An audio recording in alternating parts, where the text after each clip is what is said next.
Saudara, wisata selama ini jadi salah satu yang digulirkan pemerintah. Salah satu bisa dikatakan tulang punggung perekonomian Indonesia.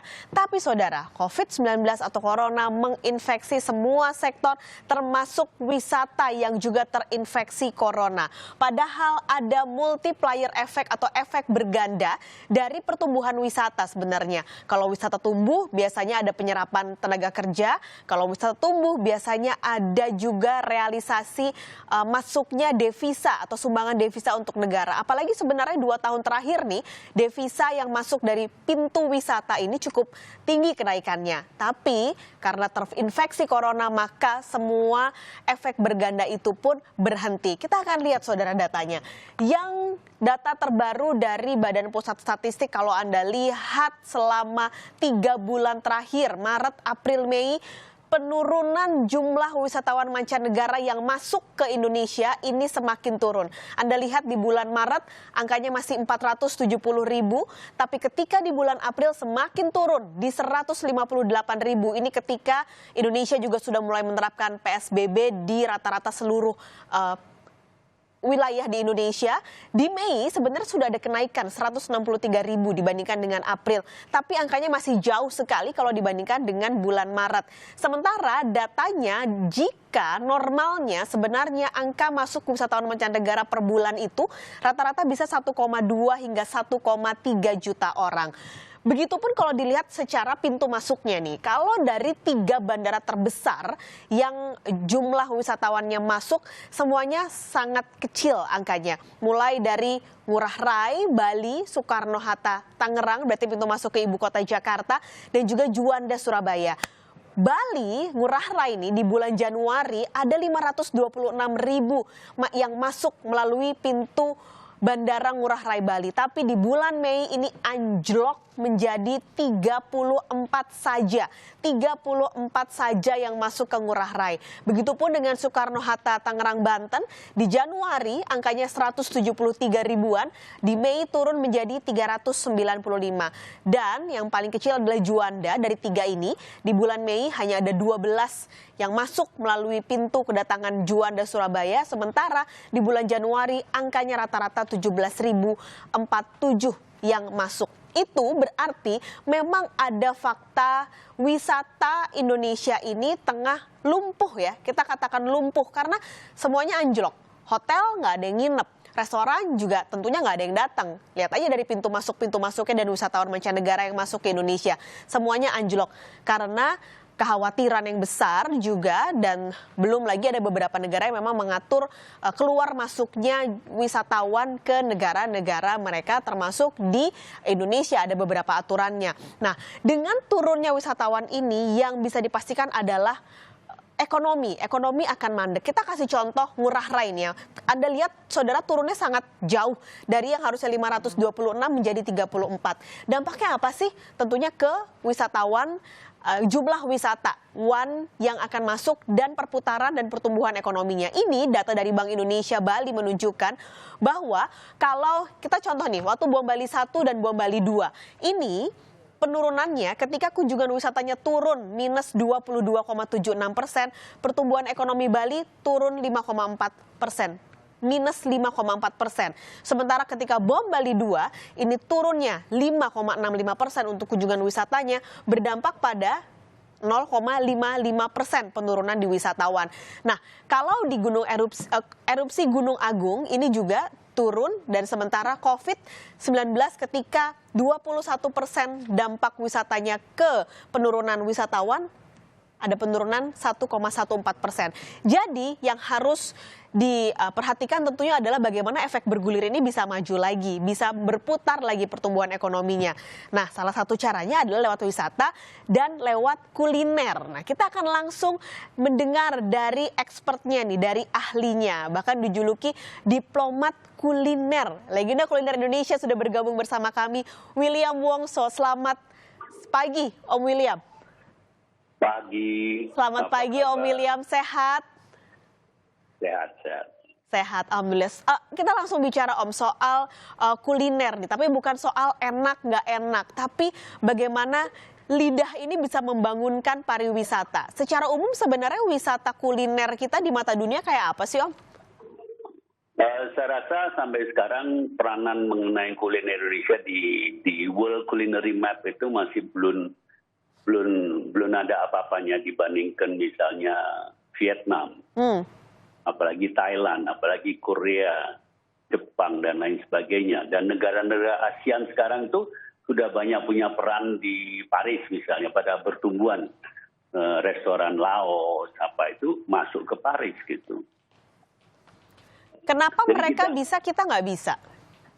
Nah, ini kembali lagi pada banyak masih ditanyakan kenapa rumah makan Indonesia kok nggak banyak, kenapa Vietnam bisa. Saya ngambil contoh yang paling gampang selalu, Vietnam yang paling dekat dan mendunia, dia merdekanya baru tahun sekitar berapa itu. Nah, Vietnam itu makanan itu dibawa oleh migrasi massal ke mana-mana mereka pergi. Vietnam itu punya banyak sekali perkampungan Vietnam di mana-mana. Jadi mereka kalau buka rumah makan itu nggak perlu orang lokal, dia perlu mereka sendiri yang makan. Sehingga contohnya ini sebentar lagi di Jerman akan penuh dengan makanan Syria. Karena apa? Pengungsian juga. Saya dengar banyak pengungsi yang kaya yang membawa dana dari Syria akan invest di rumah makan di Jerman. Nah, Jerman itu sudah familiar banget dengan makanan-makanan Timur Tengah, dimulai dari Turki.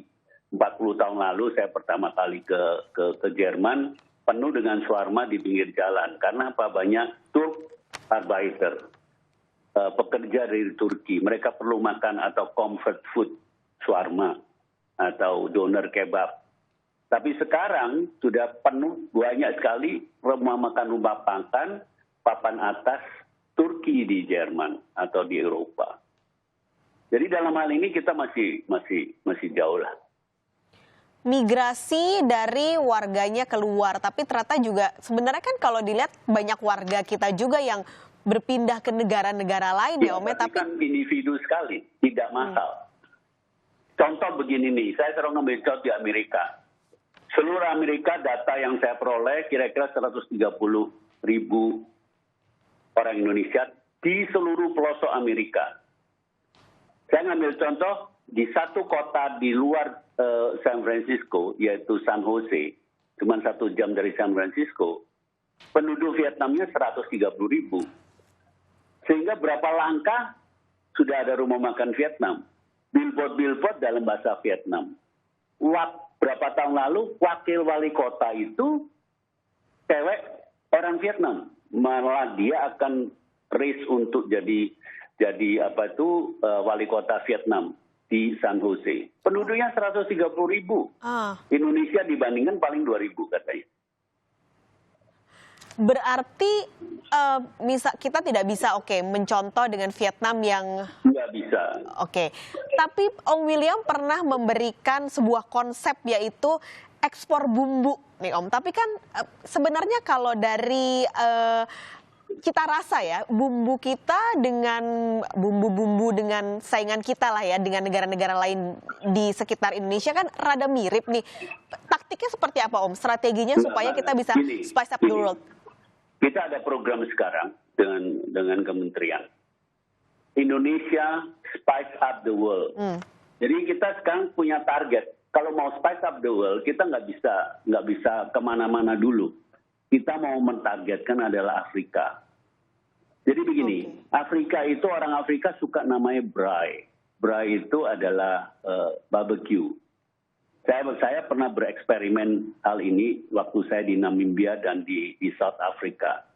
Saya membumbuin segala macam binatang-binatang liar di Afrika dengan bumbu-bumbu yang saya bawa dari Indonesia.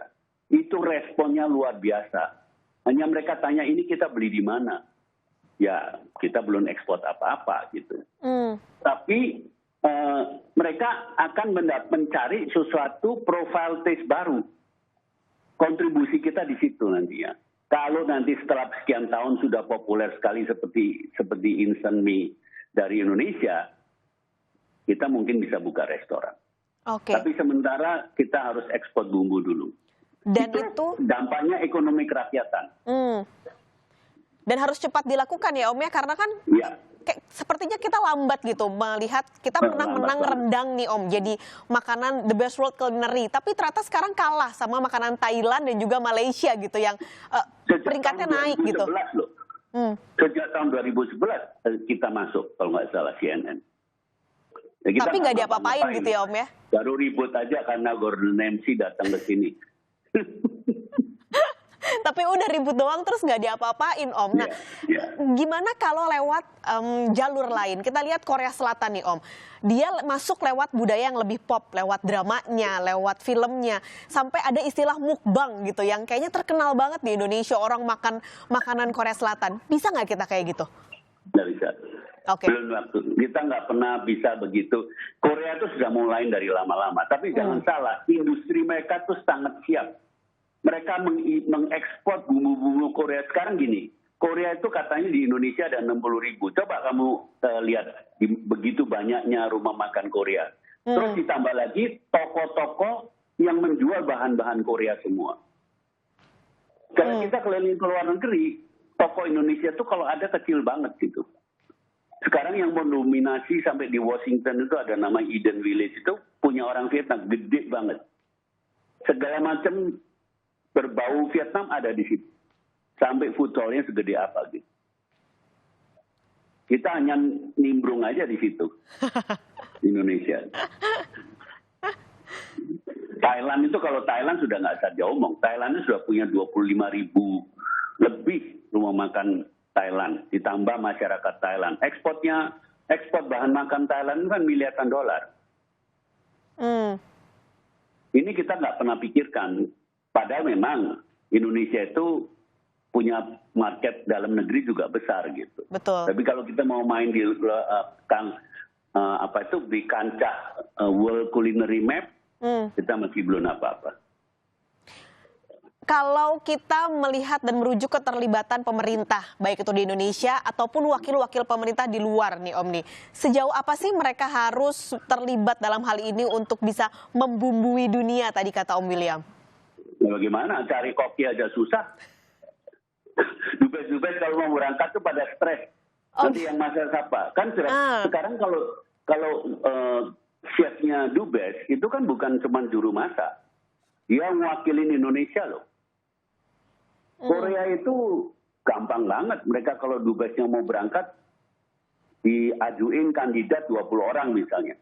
Lulusan sekolah kuliner Korea. Sekolah kuliner Korea ada universitasnya.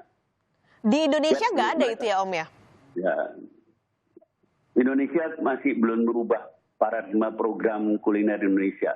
Dianggap masih banyak dari dulu masih diteruskan melatih untuk bisa bekerja secara internasional. Pada Indonesia sendiri butuhnya banyak sekali ahli masakan Indonesia. Berarti untuk sistem masakan Indonesia itu di Indonesia susah dan mahal. Berarti sistem pendidikannya harus dirubah. Harus dirubah. Seperti apa Om? Nggak bisa, Perubahan yang harus dilakukan. Porsi Indonesianya harus coba kita mulai dari SMK aja. SMK itu porsi kuliner Indonesia masih terlalu sedikit buat saya. Gurunya juga nggak ada. Nanti bisa guru matematik diajarin suruh masak, suruh ngajar. Karena SMK Boga itu buka terus. Gurunya nggak ada. Karena pendidikan nggak bisa dong ngelatih guru cuma dalam 1 bulan suruh ngajarin masak. Karena kadang kan kita suka minder ya Om yang merasa kayaknya masakan Indonesia nih kalau dijual belum tentu kayaknya kalah nih sama masakan Korea, masakan Malaysia gitu. Nah ini yang kayaknya jiwa percaya diri yang di dalam negeri aja nggak ada gitu ya Om ya. Sekarang gini, yang minder itu Barat. Prancis itu mulai minder. Karena dominasi makanan Barat itu, hegemoni makanan Barat itu udah turun. Ini ditulis di New York Times loh. Saya bisa mengantri 1,5 jam hanya untuk makan ramen di Paris, di daerah yang bagus. Wow, oke. 80% yang ngantri itu bukan orang Asia. Kalau saya tanya kenapa? Kita udah bosan dengan makanan sendiri. Ini juga pengaruh dari sosmed. Sosmed itu 60%. Instagram, saya dapat info. Instagram itu 60% itu makanan. Makanya sekarang di mana-mana ini kita lagi bahas, harus dibuat kegiatan tur kuliner lokal yang profesional nantinya. Di kita belum ada itu ya? Kita belum benar-benar. Kita tuh di mana-mana kalau mau Google, mau sampai, saya suka cerita, kalau dulu city tour gitu. Sekarang kuliner tour lokal. Karena mereka kepingin tahu taste yang otentik. Malah di Indonesia suka dirubah-rubah gitu. Oh fusion lah, gaya barat lah, apa semua. Orang datang, kedua yang paling penting lagi adalah sanitasi dan food safety. Nah itu dia. Kita belum siap sama sekali. Kebersihan ya Om ya? Karena India itu udah siap. Gitu. Melihat dari kalau food streetnya Thailand dan Vietnam itu kan bersih sekali ya dibandingkan dengan kita. Udah jauh sekali. Hawker center di Vietnam tuh nggak boleh bawa makanan dari luar. Itu pengusaha kan orang-orang tua. Mereka tuh kalau yang buka pagi, jam 3 pagi udah masak di tempat. Itu di mana sehingga Anthony Bourdain mau buka Bourdain Market di New York, idam-idamannya meskipun nggak jadi, itu patokan acuannya adalah Singapore Hawker Center. Dia mau buka street food center di New York, 120 jenis ambisinya waktu itu. Karena gagal aja karena peraturan Trump visa. Oke, baik. Terima kasih Om William sudah membuka cakrawala kita soal kuliner nih. Banyak sekali PR-nya, pendidikan, kebersihan tadi, karena kita akui kita masih kalah dan harus segera lari ya Om ya untuk masalah wisata kuliner ini. Street makanan jalan itu lagi populer sekali di dunia. Nah, berarti ini waktunya harusnya kita curi pasarnya ya Om? Ya, Indonesia salah satu yang paling marak di dunia. Oke. Om William, terima kasih banyak sudah memberikan waktunya di Kompas TV hari ini. Sehat selalu. Terima kasih. William Bongso di Kompas Bisnis pagi ini.